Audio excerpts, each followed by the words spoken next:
اگر کوئی شخص نماز کے دوران رکعات کی تعداد وغیرہ بھول جائے اور اس کو یاد نہ رہے کہ میں نے کتنی رکعات پڑھی ہیں، تو اس کا حکم یہ ہے کہ اگر اس کا یہ بھولنا پہلی بار ہوا ہے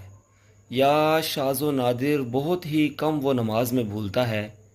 تو وہ یہ نماز توڑ کر دوبارہ نئے سرے سے نماز پڑھے۔